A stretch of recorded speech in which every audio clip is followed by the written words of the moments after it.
வேதத்திற்கு எதிரான கிறிஸ்தவர்களை வறுத்து எடுக்க போறோம். வாங்க.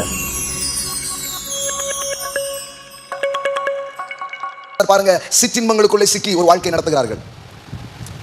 சிற்றின்பம்னா என்ன? ஒவ்வொருத்தரும் ஒன்று வச்சிருக்காங்க.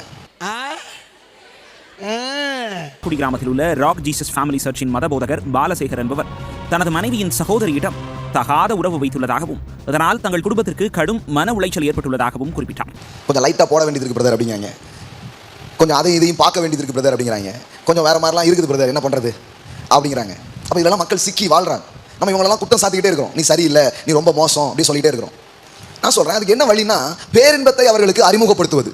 தனது மனைவியின் சகோதரியான ஜெனிட்டாவுக்கு பாபு என்பவருடன் திருமணமாகிய நிலையில் அவர்களுக்கு குழந்தை இல்லை எனவும் இந்நிலையில் பாஸ்டர் பாலசேகர் ஜெனிட்டாவின் வீட்டிற்கு அடிக்கடி சென்று வந்ததால் ஜெனிட்டாவை தானும் தனது மனைவியும் கண்டித்ததாகவும் கூறியுள்ளார்.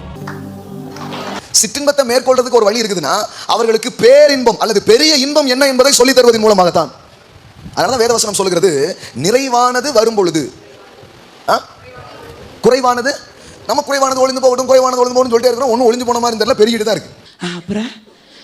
மேலும் ஜெனிட்டா அடிக்கடி சர்ச்சுக்கு சென்று வந்த நிலையில் பாஸ்டர் பாலசேகருடன் கள்ள உறவு ஏற்பட்டதாகவும் இதனை கண்டித்ததால் ஆத்திரமடைந்த பாஸ்டர் பாலசேகர் தன்னிடம் தொலைபேசியில் தொடர்பு கொண்டு நீங்கள் இந்த விஷயத்தில் தலையிடாதீர்கள் எனவும் 10 லட்சம் ரூபாய் பணம் தருவதாகவும் அதனை வாங்கிக் கொண்டு உங்கள் வேலையை பாருங்கள் என்று மிரட்டும் தொனியில் பேசியதாகவும் கூறியுள்ளார்.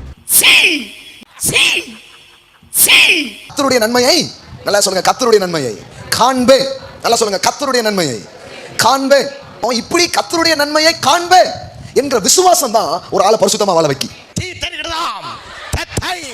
சகோதரி ஜெனிட்டாவுக்கும் rock Jesus royal family church pastor பாலசேகருக்கும் கள்ளத்தொடர்பு ஏற்படுது. இதை தெரிய நான் தட்டி கேட்கும் போது ஜெனிட்டா வந்து பாஸ்டர்கிட்ட சொல்லி பாஸ்டர் அடியாளுக்கு மூலமாக என்னை அடிக்க மிரட்டுறதுக்கும் ஃபோன் மூலமாக பல பேர் திண்டத்தகாத வார்த்தையில் பேசி என்னை மிரட்டுறதாகவும் மேலப்பாளையம் காவல் நிலையத்தில் பொய் புகார் அளித்து நான் பணம் கேட்டு அவங்கள ரொம்ப டார்ச்சர் பண்ணலாம் எனக்கு பண்ணியிருக்காங்க. ரியல் ரிப்பெண்டன்ஸ் வந்து எங்கே நடக்கும்னா, எங்கு கடவுளுடைய நன்மை பிரசங்கிக்கப்படுகிறதோ அங்குதான் ரிப்பெண்டன்ஸ் நடக்கும்.